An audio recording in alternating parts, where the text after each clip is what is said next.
In a place that was once filled with the sounds of children playing in the streets and families gathering in their homes, a new and heartbreaking reality has taken root. Today, vast landscapes of Gaza are covered with makeshift tents, each one a fragile shelter for a family that has lost everything. Imagine waking up not in a warm bed, but on a thin mat on the cold ground, the fabric of your temporary home flapping in the wind. This is the life for millions of Palestinians, uprooted from the neighborhoods where they built their lives, where their memories were made, and where they once felt safe. They're displaced, but their stories, their histories, and their humanity remain. Each tent holds a universe of loss and resilience.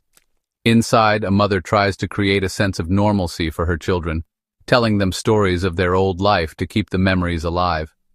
A father looks out at the crowded camp, his heart heavy with the burden of not knowing how he will provide for his family's most basic needs.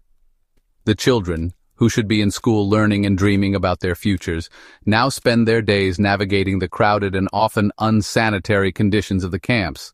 Their laughter, once a common sound, is now a rare and precious thing, a small flicker of light in an overwhelming darkness that has consumed their world.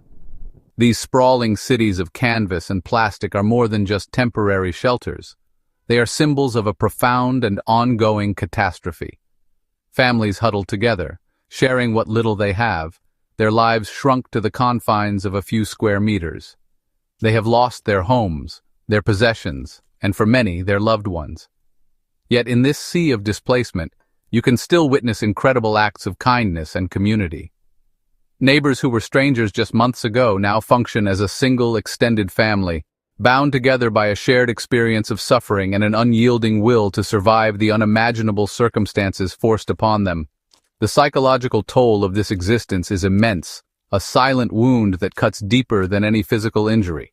The constant uncertainty, the fear of the next airstrike, and the grief for a life that was stolen weigh heavily on every soul. For children, the trauma is especially severe, shaping their understanding of the world in ways that no child should ever have to experience. They have seen things that will haunt them forever, yet they still find moments to be children, to draw in the sand, to chase a stray cat, or to share a secret with a friend. This simple, powerful resilience is a testament to the enduring strength of the human spirit. Every single day in Gaza is a relentless struggle for the most fundamental elements of life: food, water, and medicine. The simple act of finding a clean cup of water has become a dangerous and exhausting quest. Families must wait in long lines for hours, often under the threat of bombardment, for a small ration of water that is rarely enough to drink, let alone to cook or maintain hygiene. The search for food is even more perilous. With markets destroyed and supply routes choked off, hunger has become a weapon of war, and the gnawing ache of an empty stomach is a constant companion for countless men, women, and children across the Strip. The international community has tried to help, setting up aid distribution sites to provide life-saving food parcels. But these places of hope have tragically been turned into sites of death and despair. In recent weeks, we have heard horrific reports of people being killed while they were simply waiting in line for a bag of flour or a box of canned goods. Imagine the desperation that drives a person to risk their life for food, only to have that life taken in the very act of trying to sustain it. More than 600 people have been killed at these distribution points, their only crime being that they were hungry and trying to feed their families. This brutal reality has created an atmosphere of terror around the very process of receiving aid. A father must now weigh the risk of being shot against the certainty of his children going hungry for another day. It is an impossible choice that no parent should ever have to make. The system designed to alleviate suffering has, in some instances, become a source of it, with reports from brave soldiers revealing they were ordered to fire on unarmed crowds. These actions have turned humanitarian zones into hunting grounds, deepening the wound of an already traumatized population and making the path to survival narrower and more dangerous with each passing day. The lack of basic necessities extends beyond just food and water. Medicine is dangerously scarce, and simple illnesses can become life-threatening without access to proper treatment. Parents watch helplessly as their babies suffer from malnutrition because infant formula has run out. Families are forced to drink contaminated water, leading to the rapid spread of diseases. This is not just a crisis, it is a deliberate dismantling of the systems that keep people alive.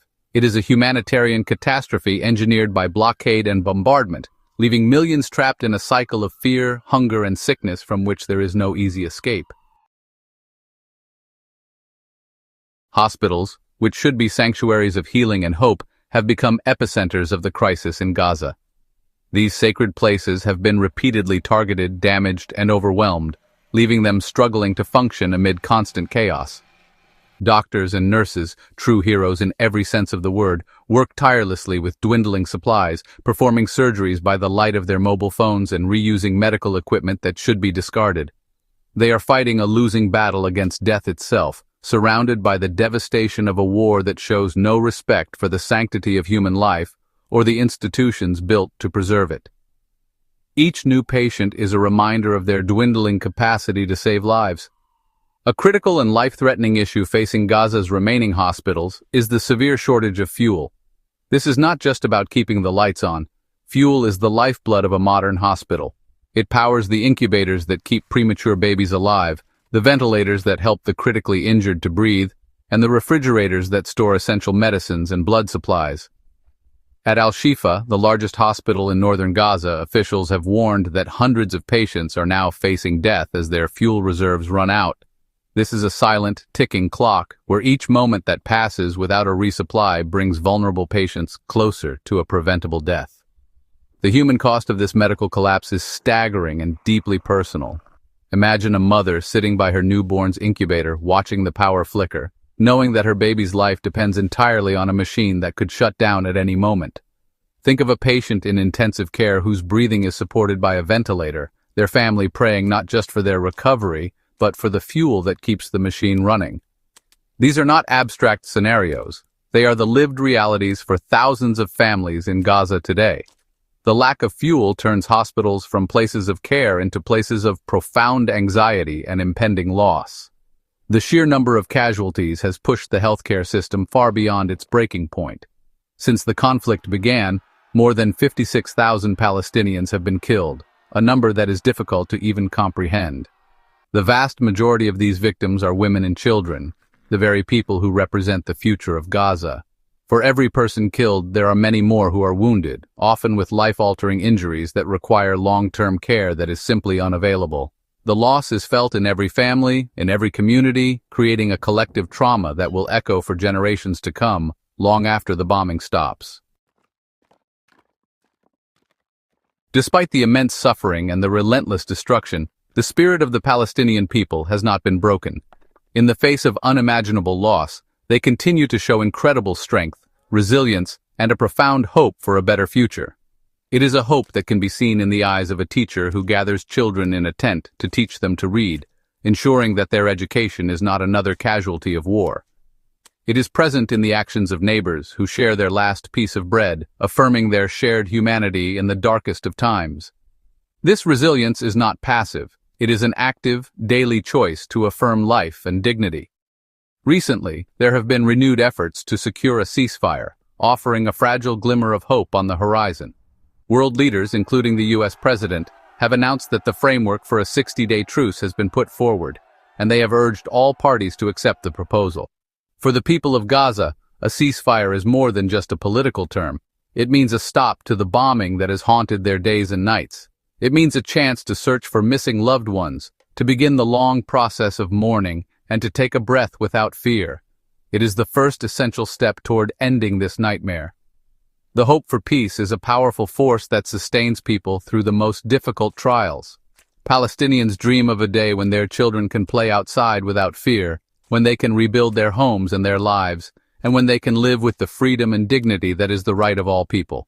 They hope for a future where their identity is not defined by conflict and occupation, but by their rich culture, their history, and their contributions to the world. This hope is a powerful act of resistance against the despair that threatens to consume them, a belief that peace is not just possible but necessary. As a global community, we have a moral obligation to support this hope and to amplify the voices calling for peace. We must demand an immediate and lasting ceasefire and ensure that life-saving humanitarian aid can reach everyone in need. The story of Gaza is a test of our shared humanity. We must choose compassion over conflict, empathy over indifference, and peace over war. Let us work together to help the people of Gaza not only survive this crisis, but also build the peaceful and just future they so desperately want and deserve. Their strength has been proven. Now, the world's compassion must be too.